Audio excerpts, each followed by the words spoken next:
बस मजा में। जय जिनेन्द्र। आज का लेक्चर शुरू करेंगे। काले काले आव्या था ने तमे?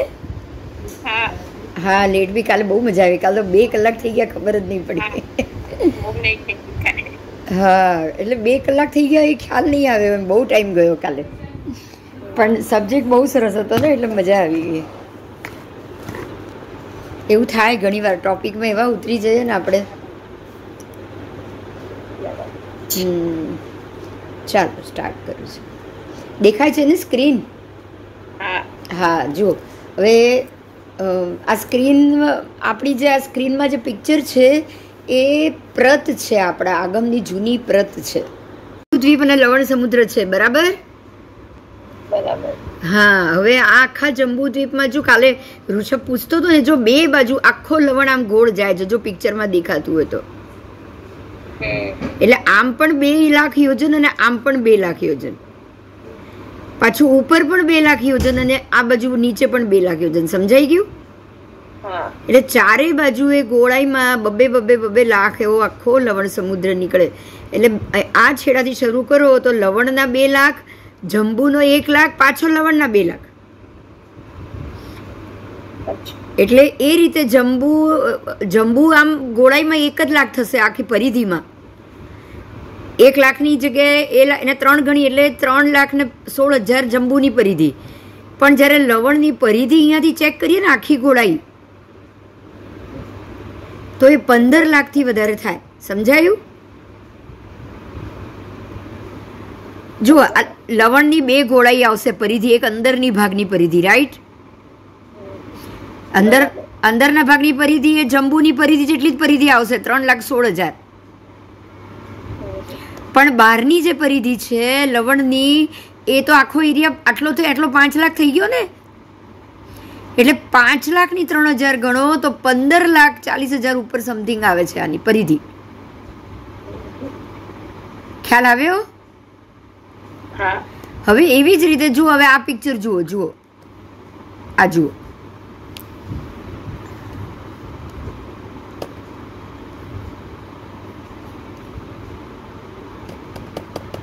જો આ પિક્ચર ખ્યાલ આવે છે?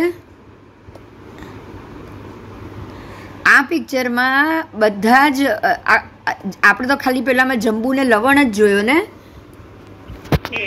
અહીંયા તમે જોશો તો આ જંબુ, પછી આ બાજુ પણ લવણ અને આ બાજુ પણ લવણ, એવી રીતે બીજો દ્વીપ, ત્રીજો સમુદ્ર, ત્રીજો દ્વીપ, ત્રીજો સમુદ્ર, ચોથો દ્વીપ, ચોથો સમુદ્ર, આ રીતે બધી બાજુથી એ આગળ વધ્યો। તો અહીંયાથી અહીંયા અઢી દ્વીપ 45 લાખ યોજન થશે આ પુષ્કરવર દ્વીપ સુધી। આ પુષ્કરવર દ્વીપ છે, જુઓ, જંબુ દ્વીપ, લવણ સમુદ્ર, આ લાલ રંગનો, પછી આ ગ્રે કલરનો છે એ ઘાતકી ખંડ છે બંને બાજુ, એવી જ રીતે કાલોદદી સમુદ્ર પણ 2 બાજુ, એવી રીતે અર્ધ પુષ્કર દ્વીપ પણ 2 બાજુ। તો આ આખું મળીને આ છેડેથી આ છેડે અઢી દ્વીપ 45 લાખ યોજન થયા, બરાબર? તો આમ 45 લાખ તો આમ બી 45 લાખ જ થશે ને। તો જે વલયાકાર વિષકંભ છે એને વલયાકાર વિષકંભ કહેવાય, ગોળાઈનો વિષકંભ। તો જંબુનો ગોળાઈનો વિષકંભ 1 લાખ, તો જંબુ આમ પણ 1, આમ પણ 1, એવી રીતે ઘાતકી ખંડનો 4 લાખ છે, તો ઘાતકી ખંડ આમ પણ એક ગોળો 4 લાખ અને આમ પણ 4 લાખ, બરાબર? એટલે એને ગણવાનો 4 લાખ જ આખો વિષકંભ ઘાતકી ખંડનો 3 ગણો જો તમે ગણવા જાઓ તો કેટલો બધો થશે, ખ્યાલ આવે છે? એટલે આમ છે નાનો 8 લાખનો જ ગોળો, 4 લાખનો જ ગોળો, પણ લગભગ 29 લાખ એની પરિધિ આવી જશે। એની ગોળાઈ 29ના 3 ગણા, એટલે 1 કરોડ જેટલી પરિધિ થઈ જશે। સમજાયું? એની પરિધિ એટલી થઈ જશે। આવ નહીં, સોરી, એટલી નહીં, 13 લાખ છે, 13 લાખ, એટલે 13 તરી 39, 40 લાખ ઉપર પરિધિ થઈ જશે, 40થી 45 લાખ। પછી આવશે કાલોદદી 2 બાજુ 8, એટલે એ કાલોદદીના 16 વધશે।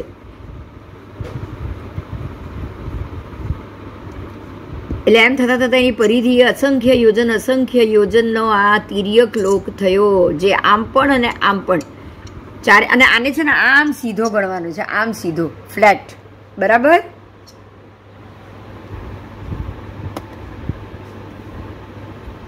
ચલો, તો આ રીતનું 14 રાજલોકમાં બરાબર મધ્ય સ્થાને આપણો તિર્યક લોક આવ્યો. હવે થોડીક આમાં લોકની વાત છે, એને આપણે જોઈ લઈએ.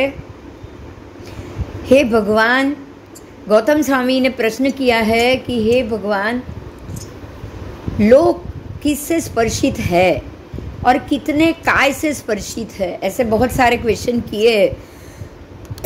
परमात्मा ने इसका जवाब भी दिया है. तो भगवान कह रहे हैं कि स्थूणा यानी कि स्करी जितने क्षेत्र को अवगाहित होकर रहती है उतने ही क्षेत्र को अवगाहित करके रहती है. बराबर, मतलब आज अगर कोई भी चीज़ किसी क्षेत्र को अवगाहित करके रहती है तो जितने क्षेत्र को उसने अवगाहित किया उतना ही क्षेत्र उसका अवगाहन क्षेत्र कहा जाएगा. तो दूसरा प्रश्न भी ये भी था, लोक किससे स्पर्शित है. तो लोक धर्मास्ति काय द्वारा स्पर्शित है. बराबर, धर्मास्ति काय के देश द्वारा स्पर्शित नहीं है, प्रदेश द्वारा स्पर्शित है. ये बात समझ में आ रहा है.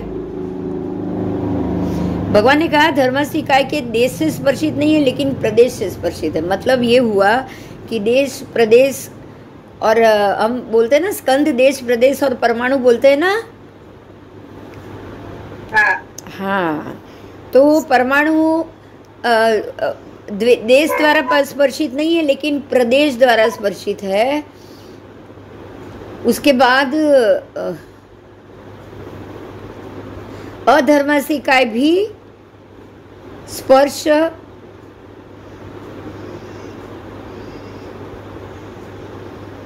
एक मिनट, मैं फिर से बोल रही हूँ. धर्मास्ति काय वडे स्पर्शित कराया हुआ है, पर धर्मास्ति काय का जो देश है देश से स्पर्शित नहीं है लेकिन प्रदेशों के द्वारा स्पर्शित है. बहुत सारे प्रदेश, धर्मास्ति काय का देश होता है बिल्कुल थोड़ा, 2 परमाणु इकट्ठे हो उसको देश बोला जाता है. और प्रदेश का अर्थ है बहुत सारे स्कंद परमाणु इकट्ठे हुए. तो बहुत सारे परमाणु से के द्वारा ही ये स्पर्शित होगा. क्यों? ध्यान से सुनिए. कोई भी एक परमाणु 6 जगह से स्पर्शित होगा, 6 दिशा से या 10 दिशा से. देखो, लोक में 10 दिशा में एक परमाणु पुद्गल होगा तो वो 10 दिशा से स्पर्शित कहा जाएगा या एक ही जगह से कहा जाएगा, बताओ. 10 दिशा से. 10 से. तो 10 से वो स्पर्शित हो गया तो वो प्रदेश बन गया ना. हाँ, तो यहाँ यही कहा है कि वो देश वड़े स्पर्शित हो तो एक ही भाग से स्पर्शित होगा, लेकिन एक भाग से नहीं है, वो 10 भाग से स्पर्शित है. मतलब क्या हुआ, समझ में आ रहा है. लोक के अंदर धर्मास्ति का ठसाठस भरा हुआ है. धर्मास्ति का लोक को 10 दिशाओं से स्पर्शित है, मतलब 10 भाग से स्पर्शित होकर बैठा हुआ है, उसका एक प्रदेश भाग. बराबर ना, पूरा डूबा हुआ है. समझ में आ रहा है. आप अगर किसी बाउल के अंदर दूध भरो और दूध के अंदर एक पौवा डाल दो तो वो पौवा हर जगह से स्पर्शित हो गया दूध से. बस इसी तरह से धर्मास्ति काय पूरे लोक, मान लो कि लोक एक पूरा बाउल भरा हुआ दूध है तो उसके अंदर पड़ा हुआ पोहा, आप उसको पूरे दूध में हर जगह पोहा को भर दोगे ना, तो इस तरह से धर्मास्ति काय पूरे लोक के अंदर खच्चा खच खींचो खींच भरा हुआ है. तो धर्मास्ति काय भी भरा हुआ है, अधर्मास्ति काय भी भरा हुआ है. आकाशास्ति काय का भी भरा हुआ प्रदेशों द्वारा ये भरा हुआ है. और वनस्पति काय द्वारा क्वचित स्पर्शित है, क्वचित स्पर्शित नहीं है, क्योंकि वनस्पति काय लोक में हर एक जगह नहीं है ना. वनस्पति काय जिधर जिधर होगा उधर ही स्पर्शित होगा. बराबर. तो वनस्पति काय तो खाली तिर्यक लोक में ही है ना.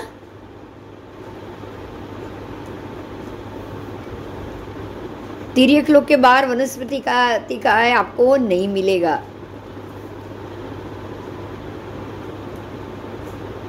आओ, अद्धा समय वड़े उसके एक देश में स्पर्शित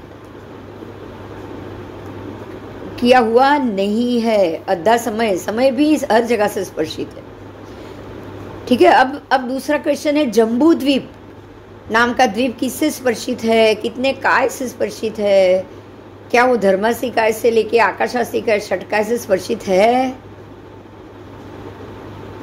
तो यहाँ भी परमात्मा ने जवाब दिया है, वो पूरे धर्मासी काय से स्पर्शित नहीं है, लेकिन उसके देश और प्रदेश द्वारा स्पर्शित है। मतलब ये हुआ कि पूरे लोक की अपेक्षा, पूरे लोक में जो धर्मासी काय भरा हुआ है उसकी अपेक्षा देश और प्रदेश भाग ही जम्बू द्वीप को मिलता है। ठीक है, पूरे लोक की अपेक्षा जम्बू द्वीप को तो बहुत थोड़ा भाग मिला ना, तो देश और प्रदेश से ये स्पर्शित है। जम्बू द्वीप में धर्मासी काय, अधर्मासी काय, आकाशास्ती काय, काल, ये सब देश और प्रदेश से स्पर्शित है। और पृथ्वी काय, पृथ्वी काय से लेके वनस्पति काय, षटकाय की भी बात की है। देखो, षट द्रव्य भी स्पर्शित है, षटकाय भी स्पर्शित है। तो जम्बू द्वीप षटकाय से स्पर्शित है। पृथ्वी, अप, तेऊ, वायु और वनस्पति 5 वड़े भी स्पर्शित है, और त्रस्काय से भी स्पर्शित। और कहीं स्पर्श है, कहीं स्पर्शी नहीं है। अद्धा समय के द्वारा भी वो स्पर्शित है। तो त्रस्काय वड़े वो हर जगह स्पर्शित नहीं है, लेकिन बाकी सबसे वो हर जगह से जम्बू द्वीप स्पर्शित है। अद्धा समय वड़े भी द्वारा भी वो स्पर्शित है। लवण समुद्र, घातकी खंड द्वीप, कालोद समुद्र, अभ्यंतर पुष्करार्ध भी इसी तरह से आपको जानना है, जम्बू द्वीप की तरह ही। ठीक है, लेकिन बाहर का जो पुष्कर द्वीप है वो यहाँ हर, देखो, पृथ्वी का ऐसे स्पर्शित है, पृथ्वी, तेऊ, वायु, वनस्पति वो सब द्वारा स्पर्शित है, लेकिन त्रस काय द्वारा वो स्पर्शित नहीं है। अद्धा समय द्वारा भी वो स्पर्शित नहीं है। त्रस काय में, अरे हाँ, त्रस काय से भी स्पर्शित है। क्यों? क्योंकि मछली तो उधर भी घूम रही है, समंदर में मछली घूमती है कि नहीं? हाँ, तो त्रस्काय से भी वो स्पर्शित है। बाहर का एरिया, तिर्यक लोक का, 2.5 द्वीप के बाहर का, लेकिन वो अद्धा समय द्वारा स्पर्शित नहीं है। बराबर? तो पुष्कराज, बाह्य पुष्कराज से लेके स्वयंभू रमण समुद्र तक सिर्फ अद्धा समय से वो स्पर्शित नहीं है। उसके अलावा बाकी के षट द्रव्य और 5 काय द्वारा, और षटकाय भी, त्रस्काय भी, षटकाय द्वारा बाहर का पूरा एरिया स्पर्शित है, लेकिन वो अद्धा समय द्वारा स्पर्शित नहीं है। समझ में आ गया किधर क्या क्या है? हाँ, आओ। अब सब जो द्वीप और समुद्र के नाम है, मैं बोल रही हूँ, जो शब्द है ना वो भी नाम में आएंगे तो सरप्राइज होगा हमको कि ऐसे भी नाम है। जैसे कि जम्बू द्वीप, लवण, घातकी, कालोद, पुष्करवर, वरुण, क्षीर, द्यूत, क्षोद, इक्षु, नंदी, अरुणवर, कुंडल, रुचक, आभरण, वस्त्र, गंध, उत्पल, तिलक, पद्म, निधि, रत्न, वज्रधर पर्वतो, द्रह, नदियों, विजयो, वक्षस्कार, कल्प, देवलोको, इंद्रो, कुरु, मंदर, आवास, कूट, नक्षत्र, सूर्य और चंद्र, ये सबके नाम के द्वीप और समुद्र है। हर एक नाम के द्वीप और समुद्र है। देव, नाग, यक्ष, भूत और स्वयंभू रमण, ये 5 द्वीप और 5 समुद्र अंतिम है। ये कोई भी अद्धा समय द्वारा स्पर्शित नहीं है। चलो, तो अब स्पर्शित नहीं है तो उसका अर्थ समझ में आ रहा है। अब यहाँ पे और प्रश्न है कि लोक किससे स्पर्शित है? लोक को किसने किसने स्पर्श किया है, कितने कायों ने स्पर्श किया है? तो ये सब भी आगे जान लिया। लोक के अंदर तो सब स्पर्शित है कि नहीं? है। और अलोक किससे स्पर्शित है, कितने काय से स्पर्शित है? तो अलोक में धर्मास्ती काय नहीं है, अधर्मास्ती काय, आकाशास्ती काय, पुद्गलास्ती काय और काल द्रव्य, ये 6 द्रव्य में से एक भी द्रव्य अलोक में नहीं है, एक भी काय अलोक में नहीं है। पृथ्वी, अप, तेऊ, वायु, वनस्पति और त्रस्काय कुछ भी अलोक में नहीं है। समझ में आया? हाँ, आधा समय भी आलोक में नहीं है। अब देखना ये कि आलोक ही सबको लेके खड़ा है, आलोक ही लोक को लेके खड़ा है, और लोक में सब स्पर्शित है, लेकिन आलोक ये इसमें से किसी से भी स्पर्शित नहीं है। आलोक क्या है? तो आलोक एक अजीव द्रव्य का देश भाग है, अनंत अगुरु लघु गुण के द्वारा वो संयुक्त है, और सर्व आकाश का अनंतवा भाग न्यून है आलोक।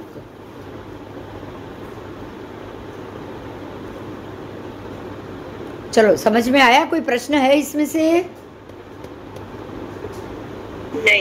नहीं, ये गाथा सब है ना, जैसे ये स्पर्शित, जैसे ये नहीं स्पर्शित, ये सारी चीज है ना, आगम की भाषा होती है, इसलिए थोड़ा सा पूछना जरूरी है, क्योंकि हमको पता है कि ये बात शायद समझ में आए ना आए।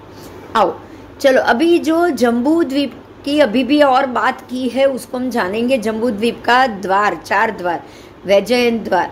वैजयंत द्वार है वो जम्बू द्वीप के सुमेरु पर्वत जहाँ है वहाँ से दक्षिण भाग में आना है। जम्बू द्वीप के मध्य में सुवर्ण पर्वत, सुमेरु पर्वत की दक्षिण दिशा में आओ तो 45,000 योजन आप जाओगे तो हमारा भरत क्षेत्र आएगा। वो क्रॉस करने के बाद, उसके बाद दक्षिण दिशा के अंत भाग में, दक्षिण दिशा से लवण समुद्र की और उत्तर में हुआ, दक्षिण दिशा के अंत में हुआ जम्बू द्वीप के अंत में, और लवण के उत्तर में वैजयंत नाम का द्वार है। तो हमारे भरत के पीछे कौन सा द्वार आया? वैजयंत द्वार। आप ये याद रखना, भरत के पीछे वैजयंत द्वार। तो ये जो द्वार है उसकी ऊंचाई 8 योजन की, क्योंकि वो जो जगती है वही 8 योजन की, 8 योजन ऊंची जगती हुई, तो उसमें जो द्वार है वो भी 8 योजन ऊंचा। उसकी चौड़ाई है वो 4 योजन की, मतलब जितनी ऊंचाई है उतनी, तो उससे आधी तो उसकी चौड़ाई। और ये नित्य है, ये द्वार नित्य है, ये जगती नित्य है। वहाँ वैजयंती देव रहते हैं। ये जो द्वार के देव है वो वैजयंत देव है। तो ये जो वैजयंत देव है उसकी राजधानी का नाम है वैजयंती, बराबर। वैजयंती उसकी राजधानी। तो ये राजधानी कहाँ पे है?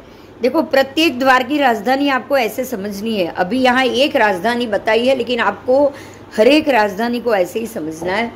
तो ये जो जगह हुई वैजयंती द्वार, उधर से पश्चिम की तरफ असंख्य तिर्यक, असंख्यात द्वीप और समुद्र जाना है। कितने? असंख्यात, मतलब ऐसे नहीं कि 100, 200, 1000, 10,000, करोड़, 10 करोड़, अबज नहीं, असंख्यात द्वीप समुद्र। आप असंख्यात द्वीप समुद्र आगे जाओगे तब वहां पे दूसरा जम्बू द्वीप नाम का द्वीप आएगा। जम्बू द्वीप दूसरा भी है, जम्बू द्वीप, घातकी खंड, सूर्य द्वीप, चंद्र द्वीप, ये सारे नाम के द्वीप है। तो इसलिए असंख्य द्वीप समुद्र छोड़ना पड़ेगा कि नहीं? दुनिया में जितने भी नाम है, जितनी भी वस्तुएं हैं, वो सबके नाम के द्वीप समुद्र है। आप सोच सकते हैं ये तिर्यक लोक कितना बड़ा है। समझ में आ रहा है? खाली 25, 50, 100 द्वीप नहीं है, असंख्य द्वीप समुद्र है। तो उसमें सूर्य द्वीप, चंद्र द्वीप, नक्षत्र द्वीप, ऐसे तारा द्वीप, सबका द्वीप आएगा। उसके बाद में जम्बू द्वीप, फिर से जम्बू नाम का भी एक द्वीप है। तो वो जो द्वीप है, वो द्वीप के अंदर 12,000 योजन प्रमाण, वो जम्बू द्वीप नाम के द्वीप है। वो द्वीप को क्रॉस करने के बाद 12,000 योजन प्रमाण समुद्र के अंदर जाना है। उसके बाद जो समंदर आएगा, वो समंदर में 12,000 योजन अंदर जाने के बाद वहाँ पे वैजयंत देव की वैजयंती राजधानी है। तो ये जो राजधानी की लंबाई है वो 12,000 योजन, उसकी चौड़ाई भी 12,000 योजन, उसका परिधि परिक्षेप भी 12,000 योजन। ठीक है। तो ये राजधानी चारों तरफ से एक प्राकार कोट से, चारों तरफ एक बड़ा प्राकार और कोट बना हुआ है ये राजधानी के। और उसकी जो परिधि हो गई 3 गुना, अगर आप गिनोगे तो भी 37,948, क्योंकि 36,000 तो ऐसे भी होती है। तो 37,948 योजन से ज़्यादा इसकी परिधि हुई, घिरावा। और एक कोट से ये बीटा कोट पूरा राजधानी के बाहर एक जैसे किला होता है ना, ऐसा कोट बना हुआ है। ये कोट भी 37.5 योजन ऊंचा, 12 योजन मूल में और मध्य में 6.25 योजन चौड़ा, ऊपर पे के भाग में 3 योजन चौड़ा। तो इस प्रकार का इसका कोट बना हुआ है जो गाय के पूंछ के आकार से है। अब समझ में आ गया? अब देखो ध्यान से सुनो। अब आओ, जैसे ये जम्बू द्वीप का द्वार, वैजयंत द्वार और उसके वैजयंत देव की राजधानी, बराबर ऐसे ही आपको आगे जाना है। थोड़ा और आगे जाओ। अब आप जम्बू द्वीप के बाद घातकी खंड आ गया, तो घातकी खंड में भी वैजयंत द्वार इसी जगह पे होगा, दक्षिण की दिशा में ही, बराबर होगा कि नहीं?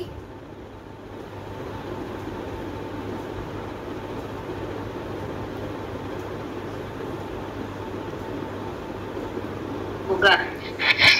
तो जम्बू द्वीप का वैजयंत राजधानी, वैजयंत द्वार की वैजयंती राजधानी बराबर असंख्य योजन के पीछे जम्बू द्वीप के अंदर ही मिली, बराबर उसके समंदर में।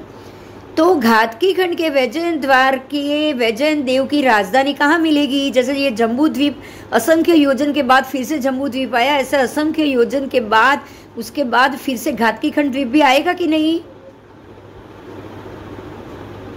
आएगा। तो उसका जो घातकी खंड द्वीप के बाद में जो समंदर होगा उसके अंदर इसकी राजधानी मिलेगी। समझ में आया? हाँ। तो इस प्रकार से चारों द्वार के मामले में बताया है, वैजयंत, जयंत और अपराजित और विजय द्वार। चारों के चारों द्वार, चारों के द्वारों के देव, और वो भी असंख्य योजन जम्बू द्वीप छोड़ने के बाद। ठीक है, चलो भी आगे आगे बढ़ेंगे। आओ, केवली समुद्घात की बात की थी पिछले समय में थोड़ी। तो केवली समुद्घात द्वारा जब भावित आत्मा अणगार, जो भावित आत्मा अणगार है, जो अभी साधु के रूप में है और केवली समुद्घात करने के लिए अपने आत्म प्रदेशों को शरीर से बाहर निकालते हैं, तो वो क्या समस्त लोक को स्पर्शित करते हैं? तो भगवान ने कहा, हाँ देखो मैंने आपको बोला था पहले भी कि हमारा आत्मा और आत्मा द्रव्य जो है उसके प्रदेश पूरे 14 राजलोक प्रमाण है, बराबर? तो ये लोक प्रमाण भी ही हुआ कि नहीं? हाँ। अब जब केवली भगवंत, अभी तो वो साधु के रूप में है, लेकिन अब उनके 5 ह्रस्वाक्षर जितना ही समय बाकी है, सिर्फ असिया उषा 5 ह्रस्वाक्षर समय जितना ही, उतना ही समय बाकी है। तो उतने समय में जब वो अपने आयुष्य का समय उतना ही बाकी रह गया है और बाकी के 3 कर्म उससे ज़्यादा है, तो उसको समुद्घात करने के लिए जब वो अपने शरीर में से अपने आत्मद्रव्य के प्रदेशों को बाहर निकालेंगे, तो अब ये आत्मद्रव्य प्रदेश पूरे लोक में आड़े उभे खड़े तिरछे सब जगह पूरे लोक में भर जाएंगे कि नहीं? भर जाएंगे, क्योंकि आत्मा का प्रदेश ही तो पूरे लोक के प्रमाण जितना है। तो वो समस्त लोक को स्पर्शित करके रहते हैं, वो सिर्फ 8 समय के लिए, बराबर 8 समय में वो 8 भाग करेंगे। लोक के 8 भाग में पूरे संपूर्ण लोक के अंदर अपने आत्म प्रदेशों को वो व्याप्त करेंगे, और व्याप्त करने के बाद लोक को स्पर्शित करने के बाद अपने निर्जरा पुद्गलों को, अपने जो निर्जरा के पुद्गल है उससे वो समग्र लोक को स्पर्शित करेंगे। समझ में आया? कर्म की निर्जरा के लिए ये कार्य हो रहा है। ये पूरा केवली समुद्घात कर्म की निर्जरा के लिए हो रहा है। तो वो अपने तीनों बाकी के जो 3 घाती अघाती कर्म है, 3 अघाती नाम कर्म, फिर वेदनीय कर्म और गोत्र कर्म, तीनों अघाती कर्म के पुद्गलों को निर्जरित करने के लिए संपूर्ण समस्त लोक को वो स्पर्शित करते हैं, तो उनके पुद्गल भी समस्त लोक को स्पर्शित करते हैं। क्या ये जब उनकी स्पर्शना हो रही हो, ध्यान से सुनिए, अगर कोई केवली समुद्घात कर रहा है जीव भावितात्मा अणगार, क्या इसको कोई छद्मस्थ मनुष्य यानी कि हम लोगों की जैसे मनुष्य, क्या उनके निर्जरित होते हुए पुद्गलों को वर्ण गंध रस स्पर्श से जान सकते हैं, क्या देख सकते हैं? बोलो नहीं, क्यों नहीं देख पाएंगे? क्या उनके वर्ण गंध वो निर्जरित पुद्गलों को हम क्यों नहीं देख सकते? જ્ઞાની જ જોઈ શકીએ ને, આપણે તો ના જોઈ, આપણને ક્યાં જ્ઞાન જ છે? क्योंकि हाँ, क्योंकि हम तो 14 राजलोक तक को भी कहाँ देख सकते हैं? हमारी ये दृष्टि मर्यादा है, चर्म चक्षु की एक दृष्टि मर्यादा है, वो हम कुछ अंतर तक ही देख सकते हैं, बराबर? इसीलिए हम नहीं देख पाएंगे। अगर हमारे भी केवली दृष्टि खुल गई तो ही देख पाएंगे।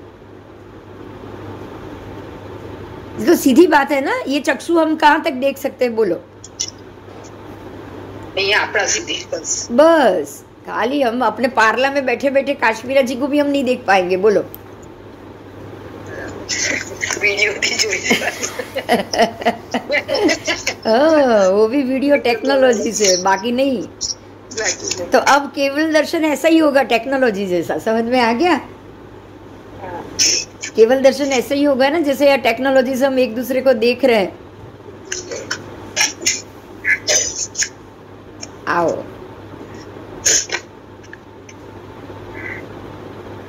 चलो। तो छद्मस्थ मनुष्य ऐसे पुद्गलों को देख नहीं सकते हैं, क्योंकि वो बिल्कुल समर्थ नहीं है। छद्मस्थ निर्जरा के पुद्गलों का ना वो वर्ण कलर देख सकते, ना निर्जरित होता हुआ देख सकते। आप कोई भी केवली समुद्घात नहीं देख सकते, ठीक है? तो अब केवली समुद्घात क्यों होता है? तो ये मैंने आपको बताया कि वेदनीय आयु नाम और गोत्र में से जब सबसे लंबा वेदनीय नाम और गोत्र हो जाए और आयु कर्म सबसे कम हो जाए, तब ये केवली समुद्घात होता है। अब आयु कर्म सबका कम हो और 3 कर्म सब ज़्यादा हो, ऐसा सब केवली भगवान का नहीं होता।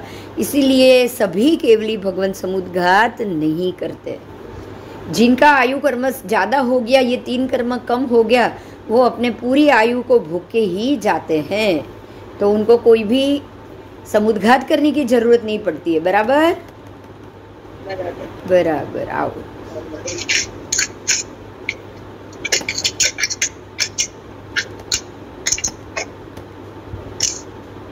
कोई આવી નથી ને પાછળથી? જંબુદ્વીપ की जगती 8 योजन ऊंची, 4 योजन चौड़ी।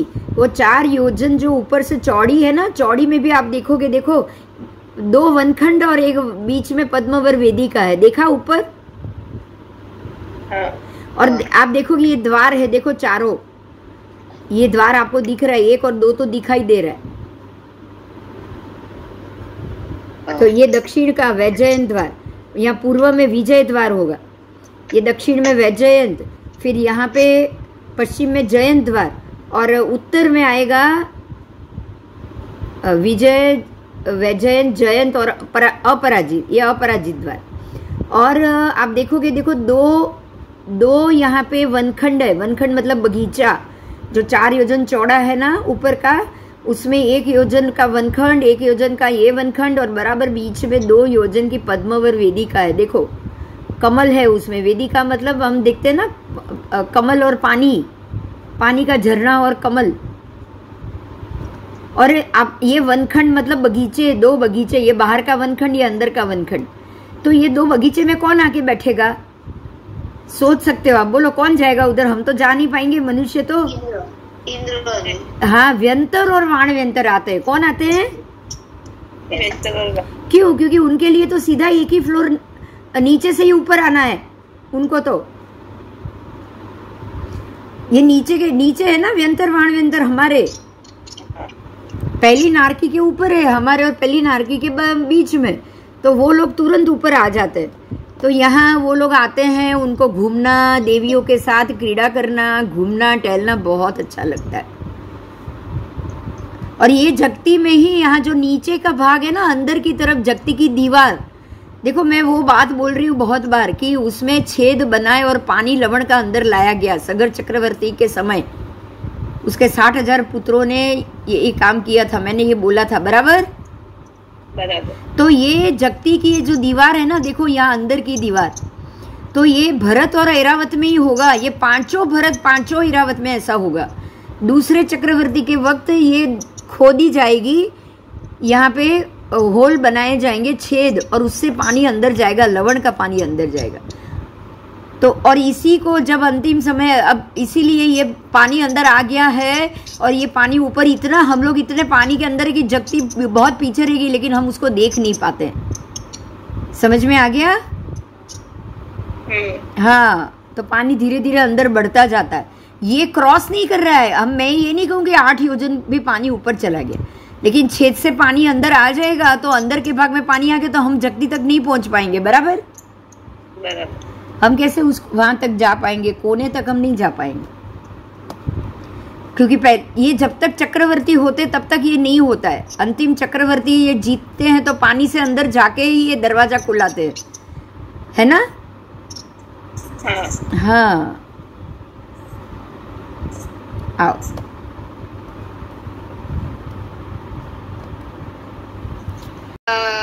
આ કરીને કેવડી સમજ હા, એ તો અંતિમ છેલ્લા 5 રસ્વાક્ષર સમય બાકી રહે, ખાલી તમે ઓમ બોલીએ ને એટલું જ, અસ્યા ઉષા કહેવાય છે, એટલે જ આ 5 અસ્યા ઉષા ભેગા કરો ને એટલે ઓમ બને। તો 5 રસ્વાક્ષર અસિયા ઉષા અમ એમ બોલીએ છે ને આપણે જે ઓમ। હા, તમે એટલા 5 રસ્વાક્ષર સુધીમાં તો 8 સમય નીકળી ગયા। આ 5 અક્ષર બોલો એટલી વારમાં તો એમનો કેવલી સમુદ્રઘાત થઈ ગયો। અને ક્યારે બસ જે કેવલી સમુદ્રઘાત થઈ ગયો ને આયુષ્ય પૂરું થયું, બધું ભેગું। 5 રસ્વાક્ષર આયુ 5 રસ્વાક્ષર ત્યારે જ કરે આયુ 5 રસ્વાક્ષર જેટલો સમય બાકી હોય ત્યારે જ કરે। એ લોકોને ખ્યાલ આવી જાય। જો ભગવાનને પણ 2 દિવસ પહેલા જ 48 કલાક પહેલા જ ખ્યાલ આવી ગયો કે અમારે બોલવાનું હજી બાકી છે, તો બોલવાના પૂતગલ તો નિર્જરિત ન કરી શકે, તો પર્યાપ્તિ છે, વચન પર્યાપ્તિ તો કમ્પલસરી બોલવું જ પડે। 6 પર્યાપ્તિઓ પૂરી કરવી જ પડે, આ ધ્યાન રાખવાનું। જો 6 પર્યાપ્તિ બોલું છું ફરીથી, આહાર પર્યાપ્તિ, શરીર પર્યાપ્તિ, ઇન્દ્રિય પર્યાપ્તિ, શ્વાસોચ્છ્વાસ પર્યાપ્તિ, ભાષા પર્યાપ્તિ ને મન પર્યાપ્તિ। એટલે જેટલો આહાર કરવાનો છે એમને કરવો જ પડશે। શરીર પર્યાપ્તિ એટલે જેટલું શરીર પર્યાપ્તિ એટલે શું, તો કે એટલા સમય સુધી શરીરની અવસ્થા ટકી રાખવાની, એ એમને પૂરી કરવી પડશે। પછી આહાર શરીર ઇન્દ્રિય પર્યાપ્તિ, એ તો સંપૂર્ણ 5 ઇન્દ્રિય અને 5 ઇન્દ્રિયનો ઉપયોગ એમને અંતિમ સમય સુધી રહે, બરાબર। એ ઇન્દ્રિય પર્યાપ્તિ એ પૂરી કરવી જ પડે, મતલબ કહેવાનો અર્થ। પછી શ્વાસોચ્છ્વાસ એટલે એ જ આયુ પર્યાપ્તિ થઈ ગઈ, અને ભાષા પર્યાપ્તિ એટલે બોલવાનું। હવે સમજો ભગવાનને 2 દિવસનું આયુષ્ય બાકી હતું, અરે 2 દિવસમાં, હા 2 દિવસમાં આપે દેશના તો 2 પ્રહર થાય ને ખાલી, પણ એમને 16 પ્રહર બાકી હતા। એટલે આ કેવું છે, પૂરું કરવાનું હતું, એટલે નહીં તો છેલ્લા 15 દિવસ એ 2 પ્રહર ના લઈ લીધા હોત। છેલ્લા 15 દિવસ 2 પ્રહર નહીં કરે, એનું કારણ શું? કારણ કે 15 દિવસ પહેલા તો ના ખબર એમને પડી જાય, પણ એ 15 દિવસ પહેલા એને સેટલ ના કરી શકે, પણ એને સેટલ કરવાની વાત છે એ ના કરી શકે। એમને છેલ્લા બે હવે છેલ્લું ભરાઈ ગયું છે, બાકી છે, એટલે હવે તમે બોલ્યા જ કરો એવું।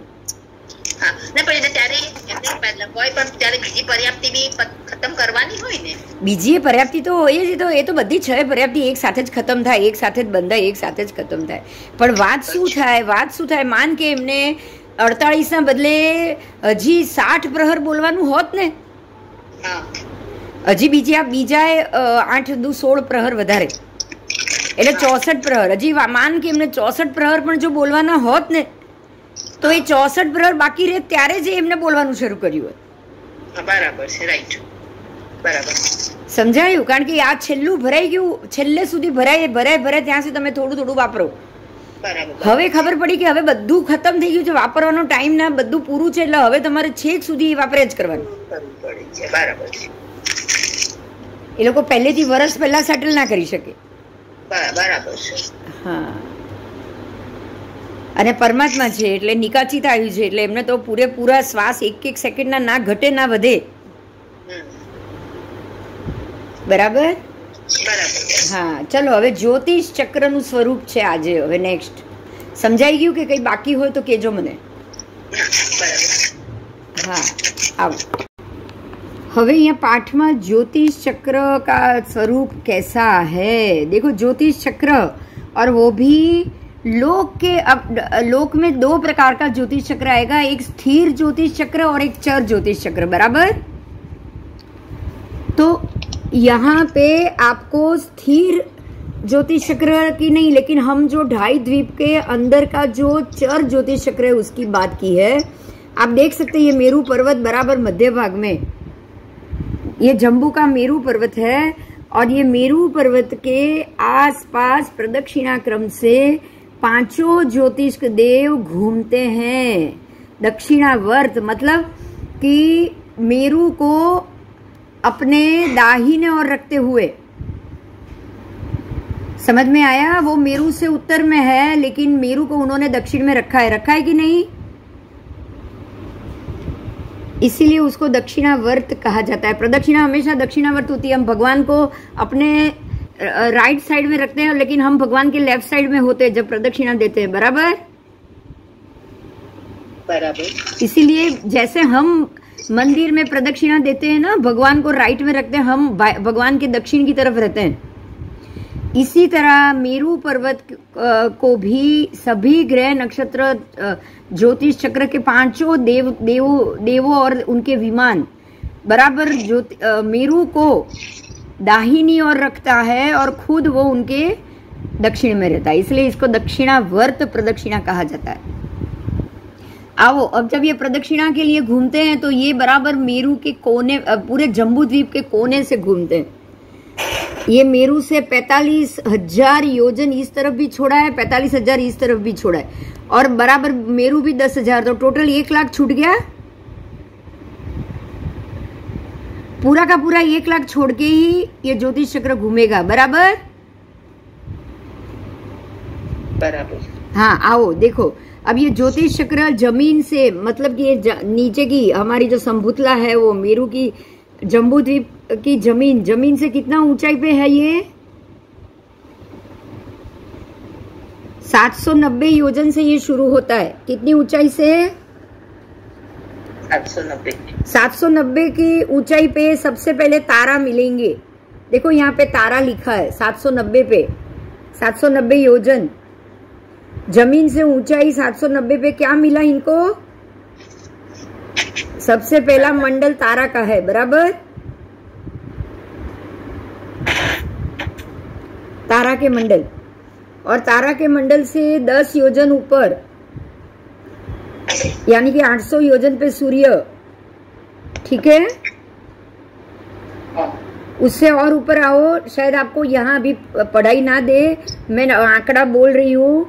उससे ऊपर आओ, 80 योजन और ऊपर जाओगे, 800 से 80 योजन ऊपर, तो 880 योजन हो जाएगा. वो हुआ चंद्र. कौन है?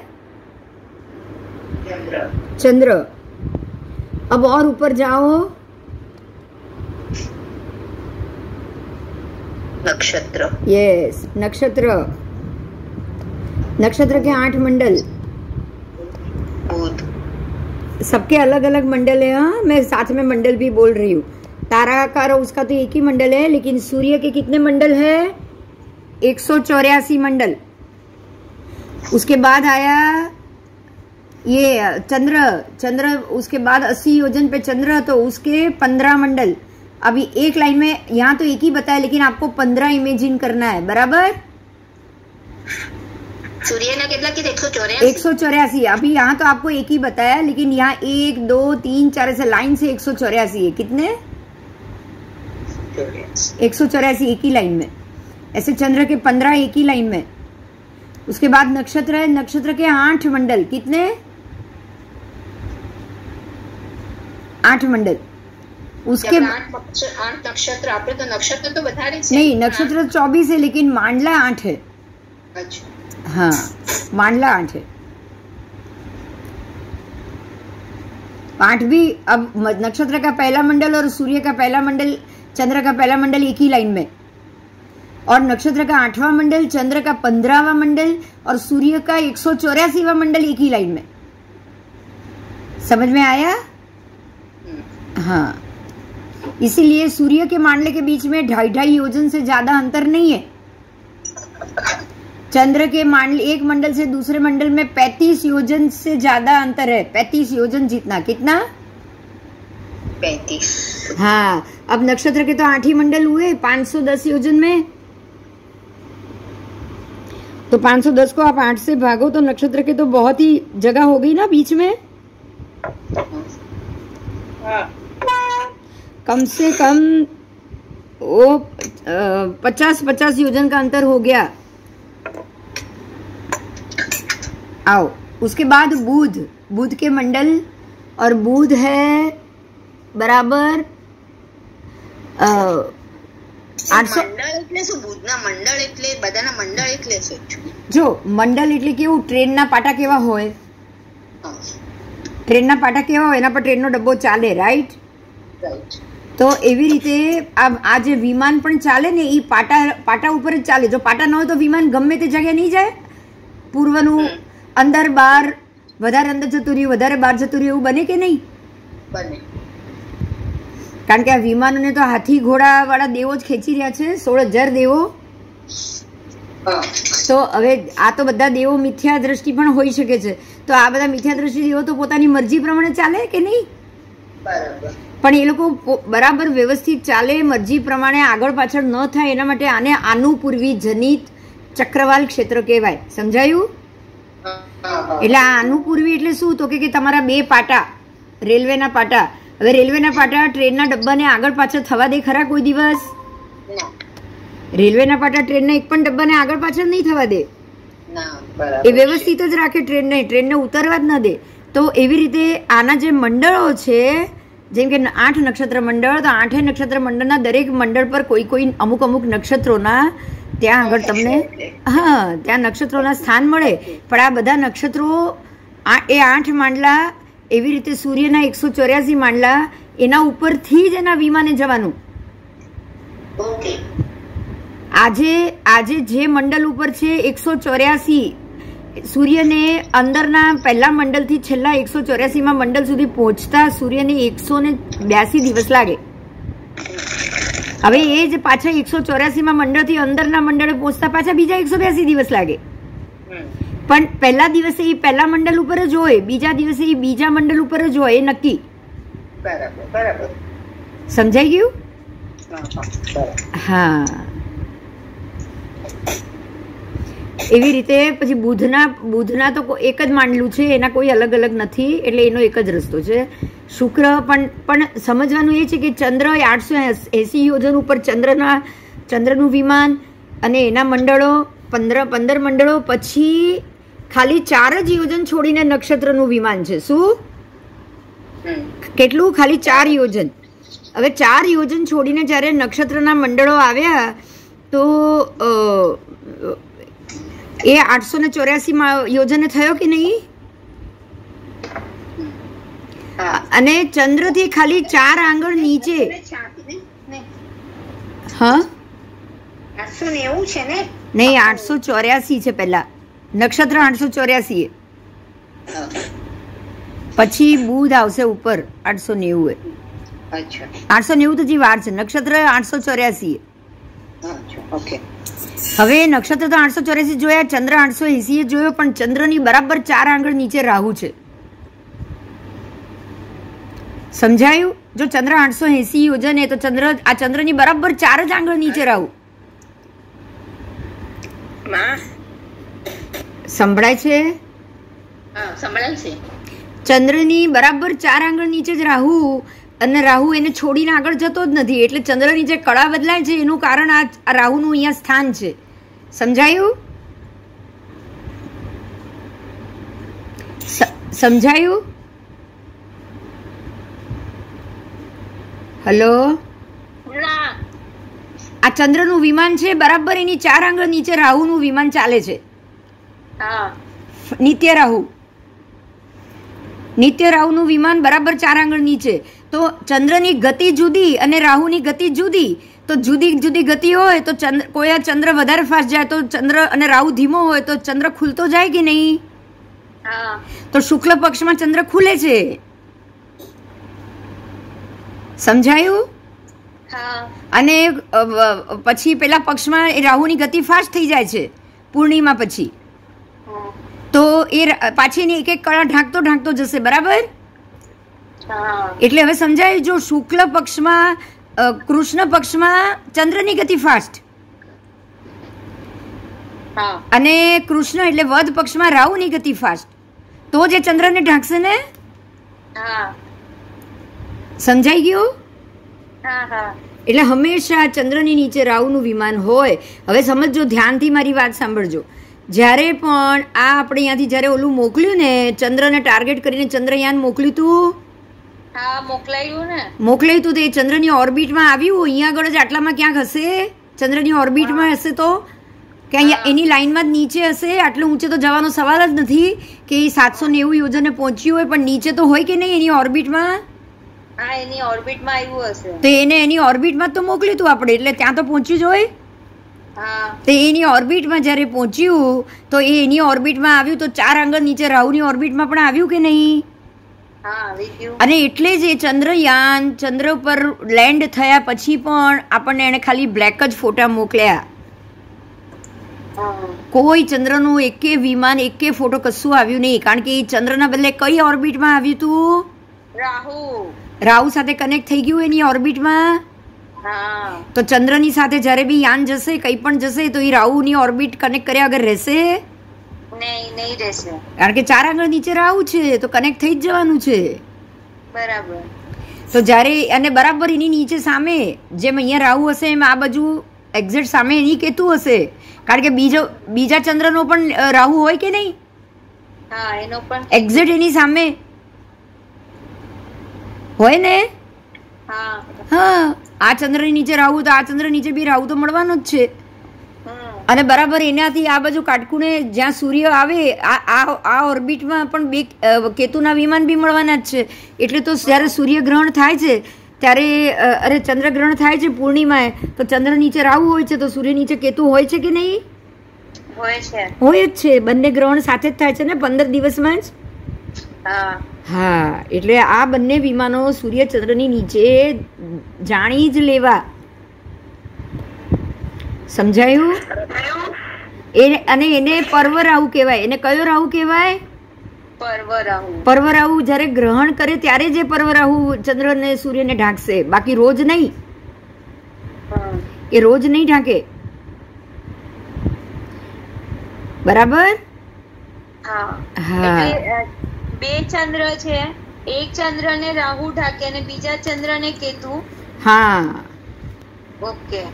ના, બીજાને બી રાહુ જ, સૂર્યને કેતુ ઢાકે, બંને સૂર્યને કેતુ ઢાકે એટલે ગ્રહણ આવે. જો આમાં પણ જો તમને 2 ચંદ્રો બતાડ્યા, જો એક આ બાજુ ને એક આ બાજુ, જો 2 સૂર્ય 2 ચંદ્ર. તો સૂર્યની નીચે કેતુનું વિમાન છે અને ચંદ્રની નીચે રાહુનું વિમાન છે.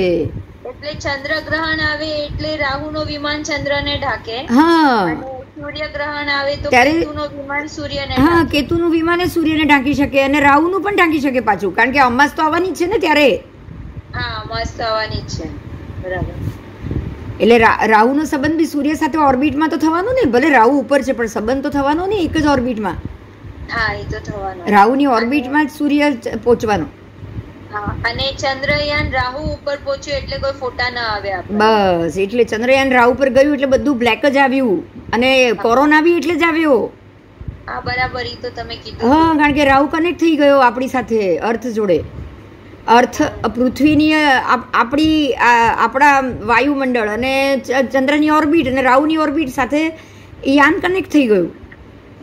અરે આપણે અહીંયાથી બધું કમ્પ્યુટરને બધું ચાલુ રાખ્યું હોય એટલે સંદેશા આવતા હોય તો જોડે જોડે રાહુની બી અસર આવે ને નીચે સુધી.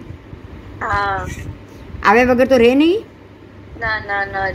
હા, અને એ ડિસ્કનેક્ટ થયું એટલે જ આ બધું જતું બી રહ્યું. જો કોરોના ગયા પછી રાહુ ચંદ્રયાનના કોઈ મેસેજ બી છે? નથી, કોઈ જ મેસેજ નથી. ચાલો હવે આગળ. બરાબર. તો નક્ષત્રના વિમાન છે 884 યોજને જ, એટલે 4 જ યોજન આનાથી દૂર. એટલે ચંદ્ર આજે ઉપર કયા નક્ષત્રનું પણ માંડલું ફરે છે એટલે નક્ષત્રો ફરે છે. એટલે નક્ષત્રની ગતિ સૌથી વધારે, સૂર્યની ગતિ એનાથી થોડી ઓછી, ચંદ્રની એનાથી પણ થોડી ઓછી. તો દર 24 કલાકે નક્ષત્ર બદલાય છે કે નહીં? એટલે તમે છો નીચે, જો ધ્યાનથી સાંભળો, આપણે નીચે છીએ. હવે આજે ચંદ્ર કરતા નક્ષત્ર ફાસ્ટ ચાલ્યો, તો આજે જે નક્ષત્ર હતું એના બદલે બીજું નક્ષત્ર ચંદ્રની ઉપર આવશે કે નહીં? આવશે. એટલે તમને એવું લાગશે ને કે આજે ચંદ્ર આ નક્ષત્ર પાસે હતો, રોહિણી પાસે હતો, તો આજે મૃગશીર્ષ પાસે પહોંચી ગયો. હકીકતમાં તો નક્ષત્ર આગળ જતું રહ્યું ને. હા, સમજાયું? એટલે આને પણ આભાસ કહેવાય, છલાવો. તમને એમ થાય કે ચંદ્ર આગળ ભાગ્યો, ચંદ્ર નથી ભાગ્યો. ભાગ્યું કોણ છે? નક્ષત્ર. એટલે તો ભગવાને કીધું ચંદ્રની ગતિ સૌથી ધીમી. આમથી આમ ફરવાની ગતિ સૌથી ધીમી ચંદ્રની. બરાબર. અને આમ માંડલા 15 જ માંડલા, એટલે એ આમ ફાસ્ટ પહોંચી જાય. પણ આમ તો ધીમી ને, આમ એને 15 જ માંડલા ચાલવાના છે. એટલે 15 દિવસમાં તો એ અંદરથી બહાર પહોંચી ગયો. તો સૂર્યને અંદરથી બહાર જતા 182 દિવસ લાગે, 6 મહિના લાગે. ચંદ્ર ખાલી 15 દિવસમાં પહોંચી જાય, એટલે એ ફાસ્ટ ગતિ. હવે આપણે એક ગતિને તિથિ માનીએ તો ચાલે? બોલો. તો આજનું જ્યોતિષ ચંદ્રને ફાસ્ટ કે છે, એ કઈ ગતિને ફાસ્ટ કે છે? નક્ષત્રના લીધે કહે છે. નહીં, મંડલ ગતિને કે છે. ઉત્તર માંડલા ને દક્ષિણ માંડલાની ગતિને. હવે ચંદ્રનું ઉત્તરના અંદરના પહેલા માંડલે જવું ને ચંદ્રના પાછળના માંડલે જવું, એને કઈ ઉદય અસ્ત સાથે સંબંધ છે? તો એને દિવસ સાથે સંબંધ થયો? અહોરાત્ર જોડે સંબંધ થયો? તો એને તિથિ સાથે ક્યાંથી સંબંધ આવશે જો અહોરાત્ર જોડે સંબંધ નહીં થયો તો? બરાબર. તો જેને અહોરાત્ર સાથે સંબંધ થાય એનો તિથિ સાથે સંબંધ થશે ને. તો તિથિનો સંબંધ ક્યારે ગણાય? જ્યારે ચંદ્ર કેટલી કળા ઢંકાય એને તિથિ. અને ચંદ્રનું આમથી આમ આખું ફરીને આવવું, અહીંયાથી અહીંયા અડધે પહોંચવું, એટલે આ ચંદ્રનું અહીંયાથી અહીંયા આવવું, એટલે અહોરાત્ર એક. અને પાછું આ પાછો પહોંચીને અહીંયા ગયો એટલે બીજો અહોરાત્ર. એમ 2 અહોરાત્રમાં એક આખો રાઉન્ડ ચંદ્રનો પૂરો થયો. તો 2 અહોરાત્રમાં 2 તિથિ પડી. એના બદલે આપણે આને તિથિ માનીએ અંદરથી બહાર જવાની, કઈ ચાલે? અને એમાં ચંદ્રની ગતિ ફાસ્ટ છે. સમજાઈ ગયું? હવે ચંદ્રની ગતિ ફાસ્ટ ક્યારે? પહેલા માંડલામાંથી 15મા માંડલામાં જવા માટે. કારણ કે ચંદ્ર છેલ્લા માંડલાથી પહેલા માંડલામાં 15 દિવસમાં પહોંચી જાય. સૂર્ય છેલ્લા માંડલાથી પહેલા માંડલામાં 182 દિવસે પહોંચે છે. સૂર્ય એટલો સ્લો કેમ પહોંચે છે? કારણ કે એની પાસે 184 મંડળ છે. એને રોજ એક માંડલા પર 2 દિવસ કાઢવાના છે.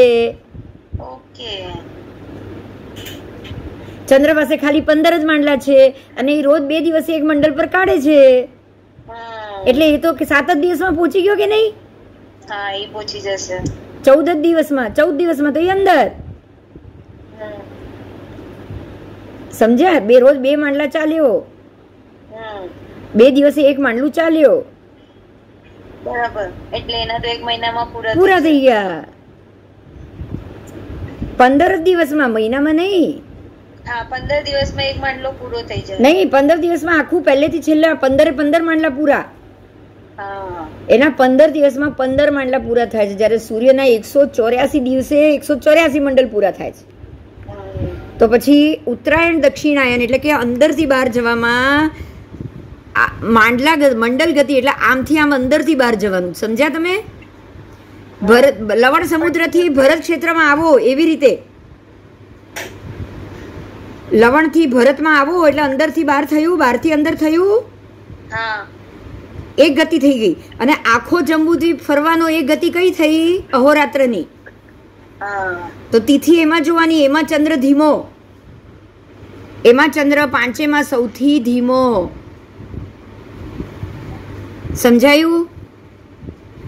જો ફરીથી બોલું છું, સૂર્ય અહીંયા છે, એ આખો રાઉન્ડ મારીને આવશે નક્ષત્ર આખો રાઉન્ડ મારીને સૌથી પહેલા આવશે. તારા સૌથી રાઉન્ડ મારીને સૌથી પહેલા આવશે. પછી નક્ષત્ર એ પણ રાઉન્ડ મારીને પહેલા આવશે. એટલે ગ્રહ બુધ બધા ગ્રહો બી રાઉન્ડ મારીને પહેલા આવશે. પણ એમાં સૌથી છેલ્લે કોણ આવશે? ચંદ્ર. ચંદ્રની સૌથી ધીમી ગતિ થઈ. અને આપણે એને એમ કહીએ જ્યારે રોજ તિથિ પાડીએ છીએ તો રોજ સૂર્ય 1 ડિગ્રી ચાલે, ચંદ્રની 12 ડિગ્રી ચલાવીએ. બોલો ચાલે? ચંદ્ર સૌથી ધીમો છે ને તમે એને 12 ડિગ્રી ચલાવ્યો, સૌથી ફાસ્ટ ચલાવ્યો, ચાલશે? તો આખું ગણિત ખોટું થયું તિથિનું. નાસાનું ગણિત, સનાતનનું અત્યારના જે ચાલે છે હિન્દુ ગણિત, બધા આ પણ જે પંચાંગો અત્યારે બધા જ પંચાંગ, જન્મભૂમિ આદિ જેટલા બી પંચાંગ છે સનાતન ધર્મના તિથિના, એ બધા પંચાંગના ગણિત ખોટા થયા. કારણ કે ચંદ્ર 12 ડિગ્રી રોજ ફાસ્ટ ચાલતો જ નથી. સમજાયું? હા. અને એનાથી તિથિ બદલાતી નથી. તો આ તિથિ કેમ બદલાય છે ખબર પડી ગઈ?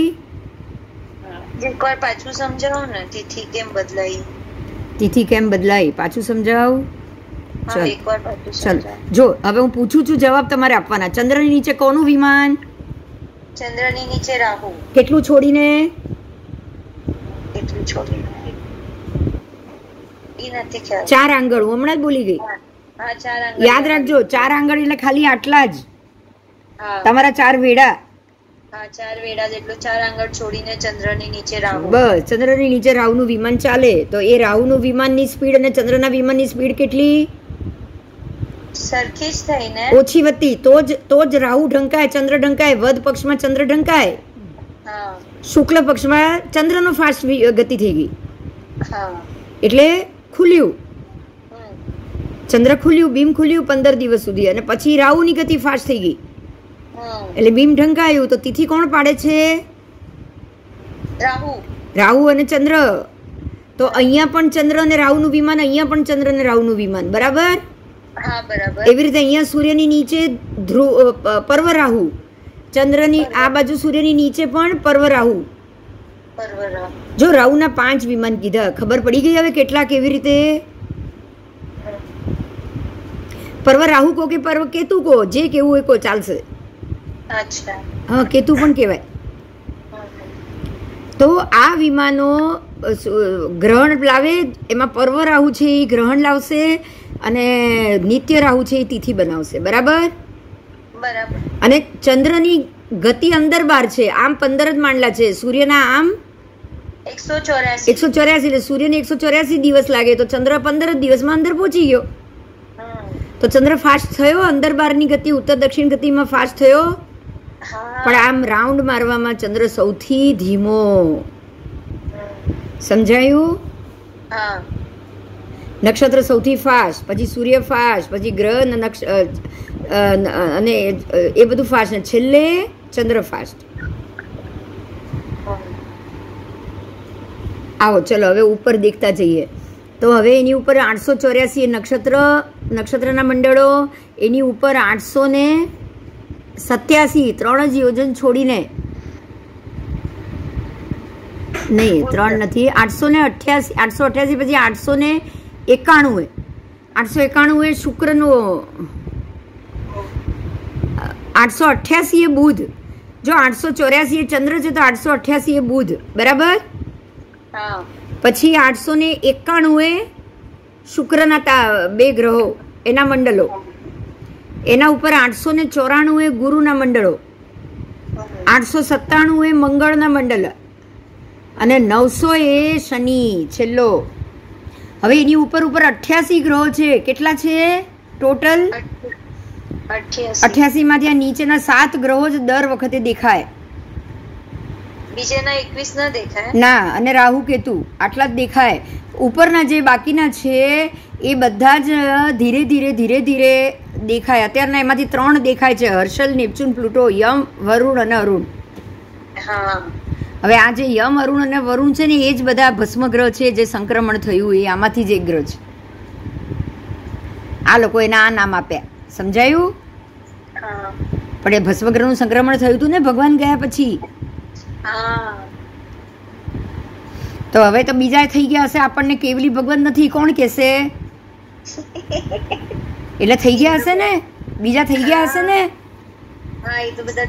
થઈ ગયા હશે ને. ત્યારે તો આપણે આપણી આ નીચેની જે આ જ્યાં માંડલા ફરે છે ને બરાબર એની નીચેની જમીન 5 ભરત ને 5 ઐરાવત ઉપરથી જ ફરે છે. એટલે 5 ભરત અને 5 ઐરાવતમાં જ દુષ્મકાળા આવશે ને, એના પ્રભાવે જ.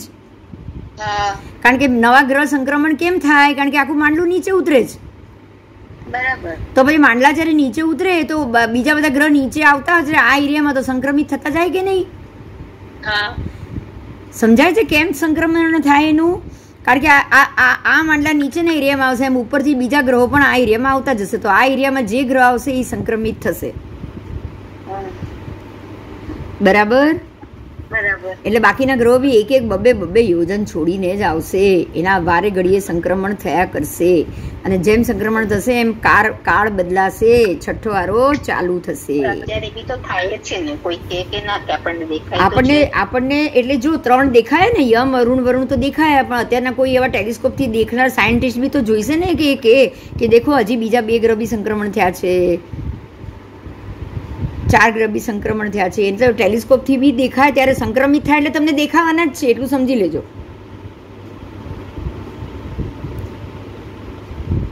બરાબર. હા, એમ એ લોકોને પણ બીજા દેખાશે, સંક્રમણ થશે. બોલો આમાં કઈ પ્રશ્ન? સમજાઈ ગયું? હવે આખું જ્યોતિષ ચક્રના બધા ગ્રહો જો એ મેરુથી આટલા છોડીને 5 ભરત 5 ઐરાવતની ઉપરથી જ ફરતું હોય તો 5 ભરત 5 ઐરાવતમાં જ 6 આરા થવાનું સંભવ. વાત 100% સાચી. અને કોના કારણે? ગ્રહોના 4ના કારણે. કોના કારણે?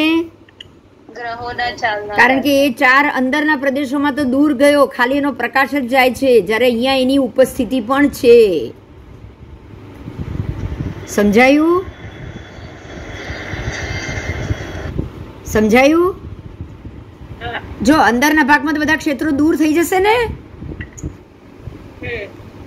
હવે હું જો જંબુદ્વીપનું પિક્ચર બનાવું છું, જો મૂકું છું, તમને આના ઉપરથી જજમેન્ટ લઈ લો. જો આ જંબુદ્વીપનું પિક્ચર, હવે આ વ્હાઈટ બોર્ડર છે ત્યાં જ આ ફરી રહ્યા છે માંડલા, આ મેરુ, અને અહીંયા જ ખાલી આ બધા ગ્રહ નક્ષત્રો ફરે છે. સમજાઈ ગયું હવે આખું પેલું પિક્ચર ને આ પિક્ચર સાથે? હા, સમજાઈ ગયું. તો જો હવે એટલું જ ફરતું હોય તો આ અંદરના પ્રદેશોમાં એની અસર કેટલી? નહીં થાય, બહુ ઓછી, ખાલી દેખાશે એ લોકોને. આ બધા ક્ષેત્રોમાં દેખો, અહીંયા થોડીક વધારે. લો હું ઊંચું કરું, મોટું કરું. લો આ ક્ષેત્રમાં થોડીક વધારે, રાઈટ? આવો ભરત બતાવું તમને.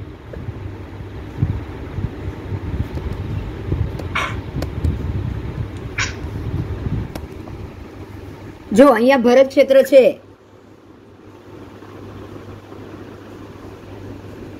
આ બોર્ડરમાં ભરત ક્ષેત્ર છે, તો અહીંયા તો ફરે છે એટલે વધારે, પણ અંદર આજે આ પહેલો જે હિમવંત ક્ષેત્ર આવ્યું આ બાજુ, આ ઐરાવત ક્ષેત્ર છે, અને હિરણ્યવત ક્ષેત્ર આવ્યું. તો હિરણ્યવત ક્ષેત્રમાં સદાકાળ પહેલો આરો. કેમ? કારણ કે ગ્રહોથી થોડા નજીક છે.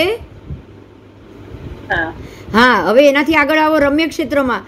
રમ્ય ક્ષેત્રમાં સદાકાળ બીજો આરો. કેમ? કારણ કે બહુ દૂર થઈ ગયું, તો ગ્રહોનો પ્રભાવ ઓછો થઈ ગયો, તો આયુષ્ય, શરીર બધું વધી ગયું. હવે અહીંયા સદાકાળ જ્યાં ત્રીજો આરો હતો ત્યાં હતું આયુષ્ય કેટલું? તો કે 1000 ધનુષનું. તો અહીંયા આવતા આવતા આવતા એ કેટલું થશે? 1500 ધનુષનું થઈ જશે આયુ, શરીર. અને હજી અંદર આવો, હજી અંદર એટલે ક્યાં? તો કે આ નિષદ પર્વત, અને એની અંદર આ દેવકુરુ, ઉત્તરકુરુ, આ એરિયા છેક અંદર મેરુ પાસે આ દેવકુરુ, ઉત્તરકુરુ છે, રાઈટ? આખો ઉત્તરકુરુ છે. હા, તો ઉત્તરકુરુમાં તો કેટલું બધું અંદર થઈ ગયું. તો અહીંયા સદાકાળ પહેલો આરો થશે કે નહીં? તો આ સદાકાળ પહેલા આરામાં તો 3 ગાઉની કાયા હોય કે ના હોય? બોલો. હોય જ. અહીંયા 3 ગાઉની કાયા હશે. કેમ? કારણ કે આ 3 ગાઉની કાયા એ લોકો સૂર્યના પ્રકાશથી અને સૂર્યની અસરોથી એટલા બધા દૂર છે કે એ લોકોને આ ગ્રહોની, ગ્રહણોની, ગ્રહ યુદ્ધની, ગ્રહના કિરણોની કોઈ અસર જ નથી થઈ રહી. સમજાયું? હા, કારણ કે માંડલા તો અહીંયા જ ફરે છે. બધાને સમજાઈ ગયું? એવી જ રીતે અહીંયાથી પણ અંદર જાઓ. જો આ ભરત ક્ષેત્ર, આ મેં ઐરાવત કીધું, આ બાજુ ભરત ક્ષેત્ર. આ ભરત ક્ષેત્રનો આ એરિયા, તો અહીંયા તો માથેથી જ ગ્રહ ફરી રહ્યા છે. રાઈટ? રાઈટ. પણ જરાક અંદર જાઓ, આ હેમવત ક્ષેત્ર છે. આર્યુઆ આ હેમવત ક્ષેત્ર ને અહીંયા બધા એના કલ્પવૃક્ષો, અને અહીંયા આ લોકો રહે છે યુગલિકો. તો ત્રીજો આરો આપણાથી થોડો દૂર, એટલે અહીંયા બી તમે એમ કહી શકો કે 1000 ધનુષની કાયા. હજી આગળ જાઓ, આ બીજું ક્ષેત્ર હરિવર્ષ ક્ષેત્ર આવ્યું. આ તો હરિવર્ષ ક્ષેત્રમાં સદાકાળ બીજો આરો 1500 ધનુષની કાયા થશે કે નહીં? હજી અંદર આગળ આવો, આ ઉત્તર ગુરુ.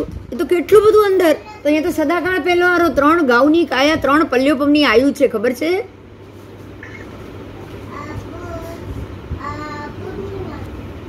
હા, ચલો, સરસ.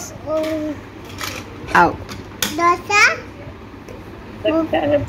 દક્ષા નથી, અમિતા છે. બોલો અમિતા. તારું નામ બોલે. લો अमिता बेन, તમારું नाम अमिता. तिर्यक लोक में चराचर ज्योतिष चक्र घूम रहा है. मेरू पर्वत के मध्य 8 प्रदेश स्वरूप संभूतल, जो रुचक है ना, जो रुचक, वहाँ से 790 योजन से ज्योतिष चक्र शुरू होता है.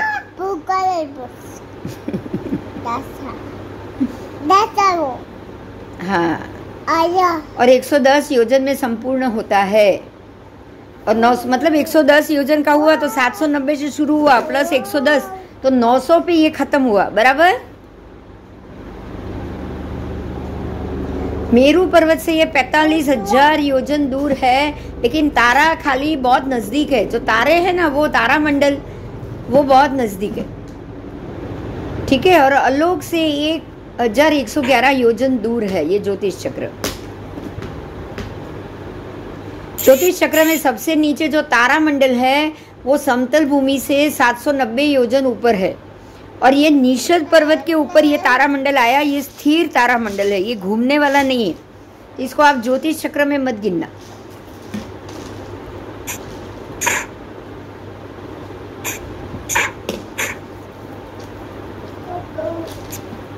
चलो, तो मैं फिर से बोल रही हूँ. सूर्यमंडल 790 पे ये ज्योतिष चक्र शुरू हुआ तो तारा उसमें आया. उसके बाद 10 योजन छोड़ोगे तो 800 योजन पे सूर्य के मंडल 184 मान ले. उससे और 80 योजन ऊपर जाओगे तो चंद्र के 15 मान ले. और उससे भी ऊपर और 4 योजन ही ऊपर जाना है. 884 पे 8 नक्षत्र के मंडल. बराबर? तो इस प्रकार से चंद्र से 4 योजन दूर नक्षत्र मंडल हो गया. नक्षत्र मंडल के ऊपर 884 के बाद 4 योजन दूर मतलब 888 पे बुध का मंडल. 888 से ऊपर 3 योजन ऊपर जाओगे तो 891 पे शुक्र के मंडल. शुक्र के मंडल से 3 और 894 पे गुरु का मंडल. और गुरु के मंडल से 3 और तो 897 पे मंगल का मंडल. और 897 से 3 और तो टोटल 900 योजन. 900 योजन पे लास्ट शनि का मंडल. इस प्रकार से ये सारे घूमने वाले जो ग्रह हैं वो 900 योजन के ऊपर हो गए. अब जैसे ये सारे धीरे धीरे नीचे उतरते जाएंगे तो देखो, अब यहाँ ध्यान ये देना है. देखो, ऊपर के जो भी ग्रह होंगे वो जब ये मंडल के अंदर उतरेंगे, मंडल पूरा नीचे उतरेगा, तो ये इस प्रकार से 110 योजन में ज्योतिष चक्र का फैलावा हो गया. और ज्योतिष चक्र में चंद्र, सूर्य, ग्रह, नक्षत्र, तारा, 5 प्रकार के ज्योतिष देव अपनी अनुक्रम की गति से, जैसे कि चंद्र सबसे धीमा, सूर्य उससे थोड़ा फास्ट, ग्रह उससे ज़्यादा फास्ट, नक्षत्र उससे भी फास्ट और तारा उससे भी फास्ट. तो इस प्रकार से अपने अपने विमान में ये भ्रमण करते हैं. सबसे मंद गति वाला चंद्र का विमान, उससे शीघ्र गति वाला सूर्य का विमान. मतलब आप ऐसे याद रखो कि चंद्र, सूर्य, ग्रह, नक्षत्र, तारा. उससे ज़्यादा गति वाले ग्रह के विमान, उससे ज़्यादा गति वाला नक्षत्र का विमान, और उससे बाद उससे ज़्यादा गति वाला तारा का विमान। ठीक है, तो अनुक्रम से इस प्रकार से चलेंगे। अब जब ग्रह की गति आएगी ना तो उसमें वापस अलग अलग गति आएगी, मतलब उसमें भी धीमी गति वाले भी ग्रह मिलेंगे और ज़्यादा फास्ट गति वाले भी ग्रह मिलेंगे। अब ये ज्योतिष देव की बात की है।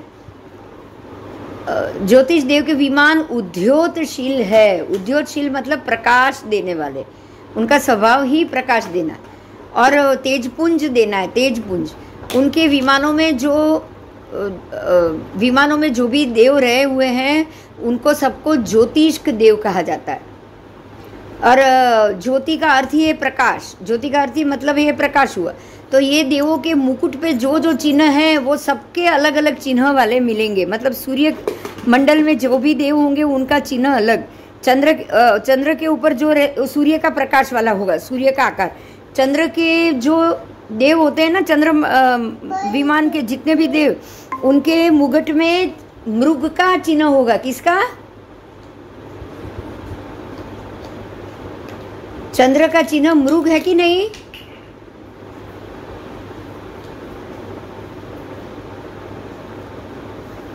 हरण का है ना चिन्ह चंद्र के विमान के ऊपर।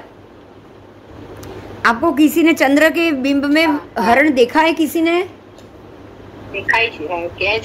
हाँ, દેખાય પણ છે। તો એ જે ચિહ્ન છે એ લોકોના દેવોના બધાના મુગટ ઉપર એ ચિહ્ન હોય। સૂર્યનું તો બિંબ તમને દેખાતું નથી એટલે ક્યાંથી દેખાશે બોલો? तो जो भी देवगण है वो अपने अपने चिन्हों से युक्त और प्रकाशमान होते हैं।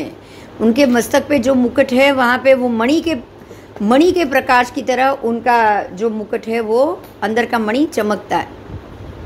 बराबर। तो सूर्य, चंद्र, ग्रह, नक्षत्र, तारा, ये सब इस प्रकार से, चंद्र, सूर्य, ग्रह, नक्षत्र, तारा, इस प्रकार से उनके प्रकाश को हमें समझना है।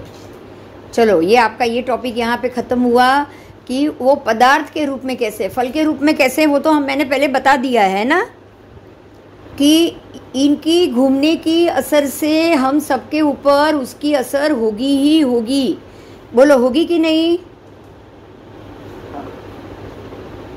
क्योंकि वो हमने जान लिया है कि वो अपने कर्तु अन्यथा कर्तु उस सबके लिए वो समर्थ है ग्रह। बोलो, है कि नहीं?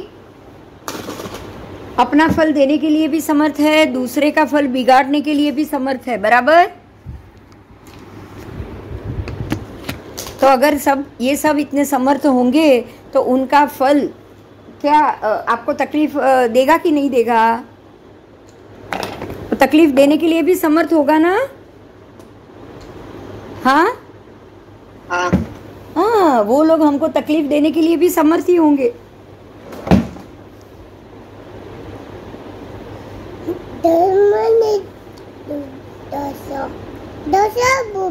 चलो, सूर्य जिस प्रकार से सबसे ज्योतिमान सूर्य है, ये सब में सबसे ज्योतिमान कौन है? सूर्य। और अग्नि के समान अंधकार को वो दूर कर देता है। अग्नि के समान प्रज्वलित है तो वो प्रकाश अंधकार को दूर कर देता है और बाकी के सारे पदार्थों को वो प्रकाशित करता है, इसलिए हमको वो दिखाई देता है। बराबर। जैसे कि आपकी आंखों में रोशनी है लेकिन क्या अंधेरा होगा, सूर्य का प्रकाश या कोई भी प्रकाश नहीं होगा तो आप कुछ भी देख पाओगे क्या? नहीं। तो आंखों की रोशनी इम्पोर्टेंट है या ये प्रकाश देने वाला सूर्य का प्रकाश इम्पोर्टेंट है? सूर्य का प्रकाश इम्पोर्टेंट कौन हुआ दो में? सूर्य का प्रकाश। सूर्य का, हाँ, सूर्य का प्रकाश ही अगर नहीं होगा तो आपकी आंखों में रोशनी, आप देखने के काबिल हो या ना हो, कोई फर्क ही नहीं पड़ता है। नहीं, रात, हाँ, रात भी चंद्र के प्रकाश। अगर बिल्कुल अंधेरा होगा तो आपको कुछ भी दिखाई देता है क्या? अगर घर में सब दरवाजा बारी सब बंद है और आप मान लो कि आप तहखाने में हो तो वहां तो चंद्र का भी प्रकाश नहीं है रात को, तो आपको कुछ भी दिखाई देता है? हाँ, नहीं दिखाई હા, નહીં દેખાય, પણ આંખની રોશની તો છે ને ત્યાં પણ. તો કઈ ફાયદો થયો?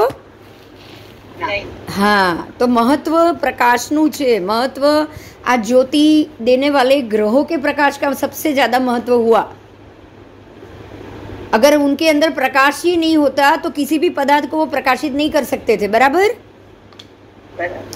आज अगर ये सामने भी पड़ा होगा तो ये प्रकाश पड़ने के कारण वो मुझे दिखाई दे रहा है. अगर मैं तहखाने में हूं तो ये मेरे सामने पड़ा होगा तो भी मुझे नहीं दिखाई देगा. तो अब समझ में आ गया कि ये सूर्य का प्रकाश हो या चंद्र का प्रकाश हो, हर एक चीज को प्रकाशित करता है. ये बात समझ में आई? प्रकाश के पुद्गल हर एक वस्तु को प्रकाशित करते हैं. बराबर?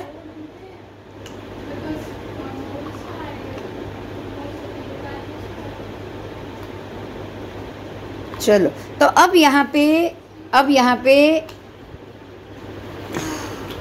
परमात्मा के कुछ गुण बताए हैं, वो मैं थोड़ी चर्चा करूंगी. उसके साथ ये सूर्य को जोड़ा है.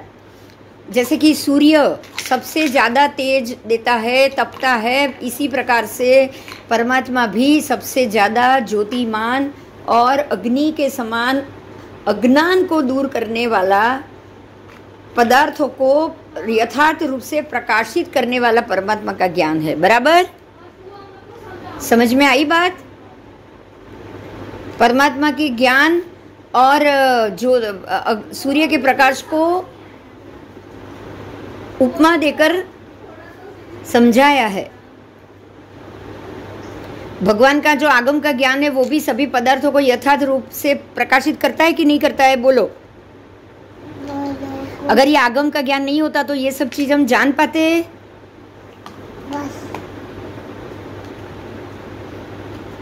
हम नहीं जान सकते, है ना?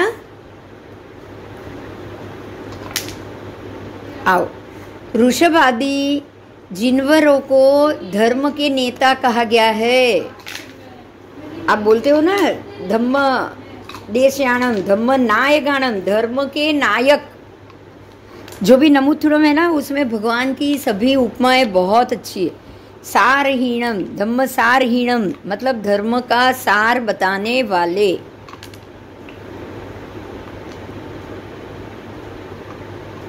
धम्म वर चाउरंत, धर्म के चक्रवर्ती. आओ चलो. जैसे स्वर्गलोक में इंद्र महान प्रभावशाली, ऐसे समग्र लोक में भगवान समस्त जगत में प्रभावशाली. समुद्र में अक्षय प्रज्ञावान भगवान थे. स्वयंभू रमण समुद्र के समान उनकी प्रज्ञा थी.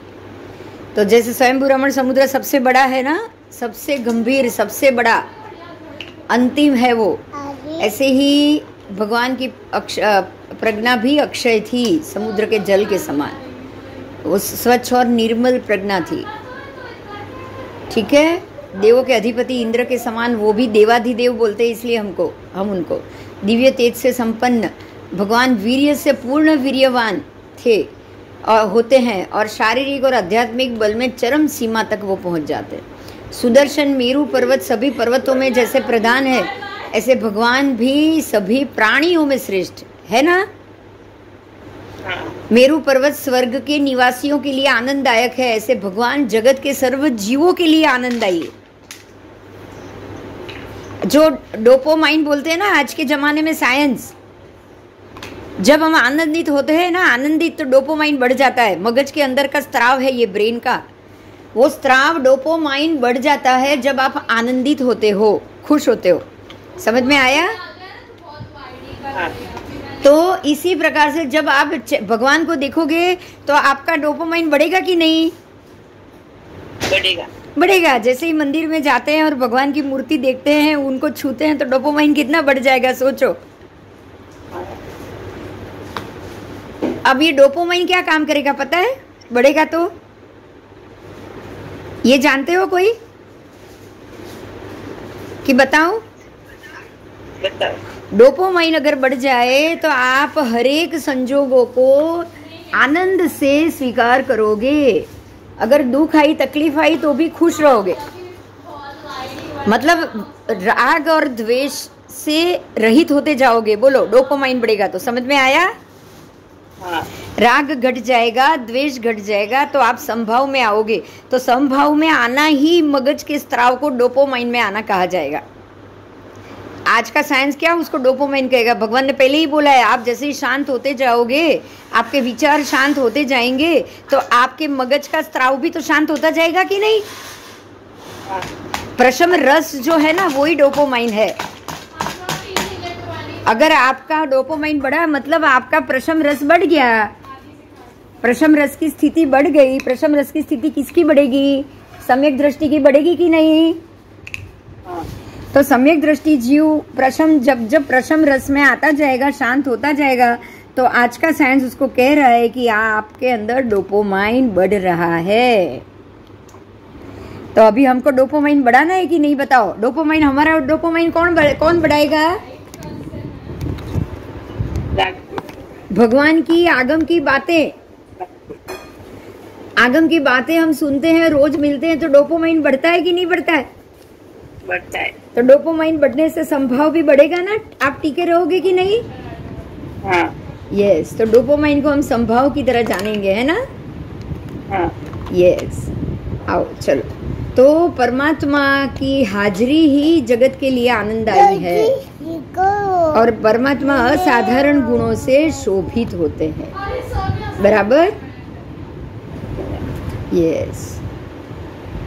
अब मेरू पर्वत की थोड़ी बात है, वो मैं करना चाहूंगी। मेरू पर्वत 1 लाख योजन ऊंचा है और वो 1 लाख योजन में मेरू पर्वत के 3 भाग बनते हैं। पहला भाग है पृथ्वीमय, दूसरा है सुवर्णमय, तीसरा है वैडूर्यमय। वैडूर्य रत्न होता है, रत्न का।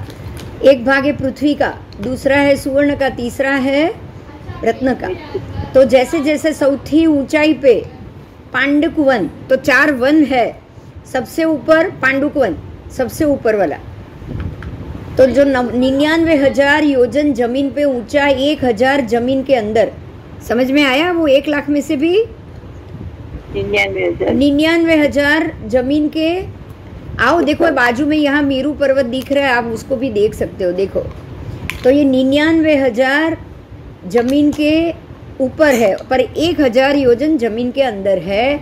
और ये जो 1,000 योजन जो अंदर है उसकी भी बात करेंगे। ऊपर आकाश को स्पर्श कर रहा है और नीचे पृथ्वी के अंदर स्थित है। सूर्यादि ज्योतिष गण उसकी परिक्रमा करते हैं, वो हमने ज्योतिष चक्र जान लिया, देख भी लिया। उसके बाद ये पर्वत सोनेरी रंग का है, क्योंकि सुवर्णमय है ना, सुवर्णमय रत्न से बना हुआ है, तो इसका रंग ही सोनेरी। और अनेक नंदन वन से युक्त है। इसके ऊपर बहुत ही छोटे बड़े अनेक नंदन वन, बड़े बड़े, वहाँ इंद्र भी आके आनंद का अनुभव करते हैं। ये मैंने आपको बोला था कि मेरू पर्वत के वन सौमनस वन, और वो वन में सौधर्मेंद्र और शक्रेंद्र के आवास है। यहाँ आके इंद्र आकर बैठते हैं, आनंद प्रमोद करते हैं, रहते हैं, परमात्मा की भक्ति करते हैं। इसके 16 नाम है, मंदर, मेरू, सुदर्शन, सूरगिरी, ऐसे ऐसे उसके 16 नाम भी है। और ये रंग, उसका रंग सोने जैसा शुद्ध और सुशोभित है। वो सर्व पर्वतों में श्रेष्ठ है मेरू पर्वत।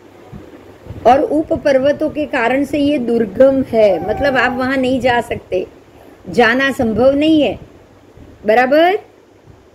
1 लाख योजन ऊंचा कौन सा मनुष्य चढ़ पाएगा? एक वो ही जाएगा जिसके पास जंघाचारण लब्धि और विद्याचारण लब्धि होगी, वो ही जा पाएगा मनुष्य, बाकी कोई नहीं जा सकता।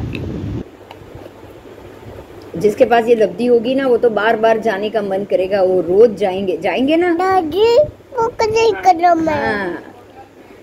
मणि और औषधि से भूमि भाग के समान शोभित है।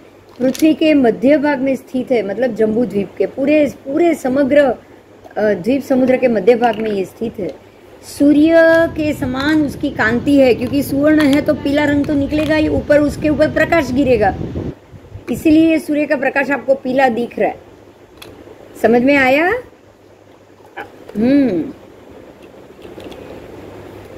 अनेक वर्ण वाला अनुपम शोभा से युक्त और मनोहर है ये पर्वत।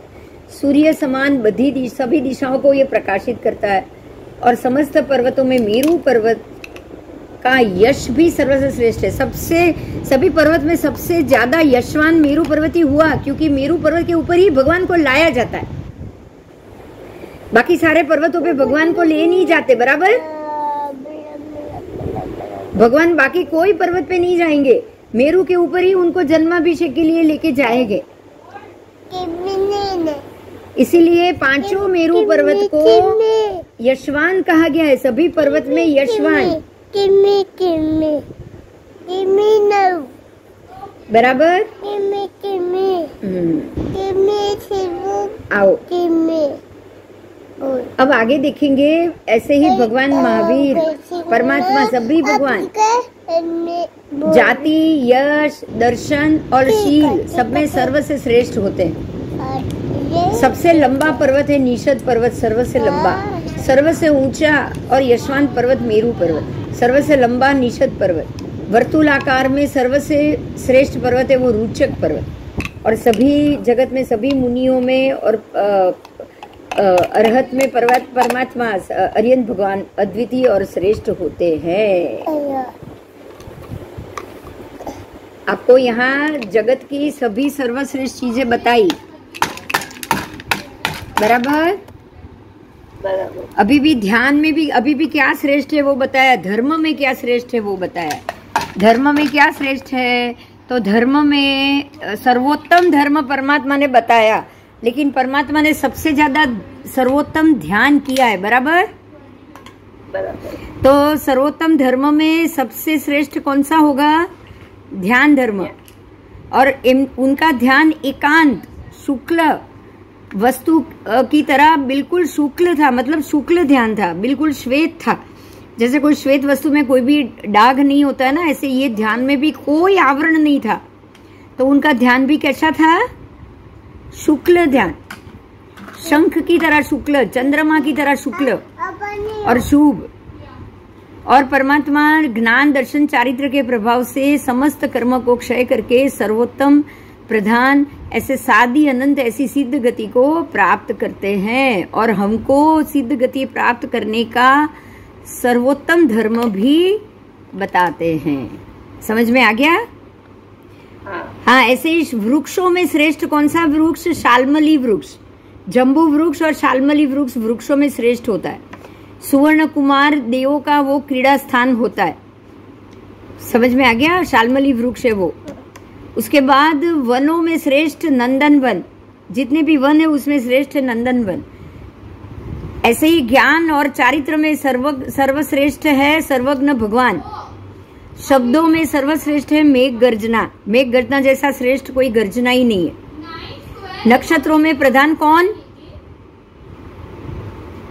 सभी नक्षत्र में प्रधान चंद्र, क्योंकि चंद्र ही सभी नक्षत्रों में जाकर सर्व प्रधान बनता है। उसके बाद सुवासित पदार्थ में प्रधान कौन? सुगंध में कौन प्रधान? हाँ, कस्तूरी। कस्तूरी, कस्तूरी यानी चंदन।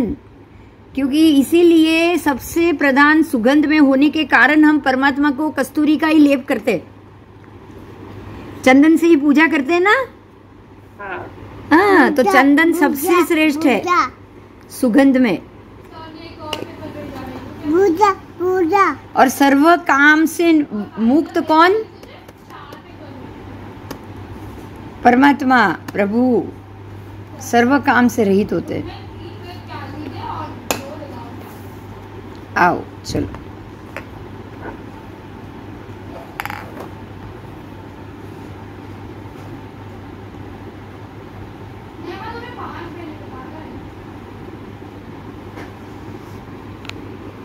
अभी यहाँ थोड़ा जम्बूद्वीप का नाप बताया है, वो मैं बोल दूं। अभी टाइम हो गया है, कल बोलूं या जम्बूद्वीप का इतना बोल दूं? हाँ हाँ, जम्बू नाम के द्वीप में महाविद्य क्षेत्र में, अब महाविद्य क्षेत्र की नदियाँ कितनी हैं? 10,64,000 अवान्तर नदी। कितनी? 10,64,000। 5,32,000 सीता की अवान्तर नदी और 5,32,000 सितोदा की अवान्तर नदी। तो दोनों पूर्व और पश्चिम दोनों महाविद्य में मिलके 10,64,000 महानदी हुई। अब 1,96,000 नदी पूर्व पश्चिम दिशा में बहती हुई लवण समुद्र को मिलती है। और दक्षिण में कितनी नदी है? तो 1,96,000। पूर्व में 1,96,000, पश्चिम में 1,96,000, दक्षिण में 1,96,000, उत्तर में। सभी नदियां सुमेरु पर्वत के उत्तर दिशा में आई हुई है। 7,28,000 नदी पूर्व में कहाँ पे आएगी?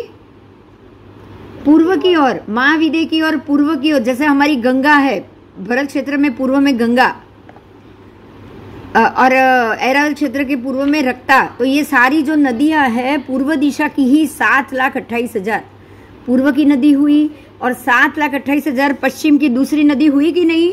सिंधु की तरफ की। आपको है ना मेरू को बराबर बीच में से 2 भाग करना है। तो हमारी जो गंगा नदी पूर्व में है ना, ऐसे ही मेरू से सारी पूर्व की नदी 7,28,000, और पश्चिम की सिंधु की तरफ की पश्चिम की नदी 7,28,000। तो सब मिलके कितनी हुई? 14,56,000 नदी हुई। ये सारी नदियां लवण समुद्र में जा रही है। तो लवण समुद्र में जम्बू द्वीप की 14,56,000 नदी जा रही है, समुद्र गामिनी होती है पूर्व में और पश्चिम में। और इसके बाद एक बहुत महत्व का मुद्दा है जो बोला है, जम्बू द्वीप का व्यास 1,56,000 व्यास।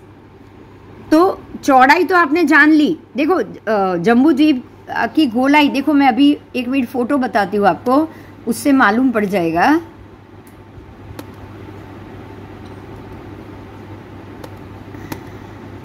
दादी, हाँ देखो ये जम्बू द्वीप की गोलाई हुई।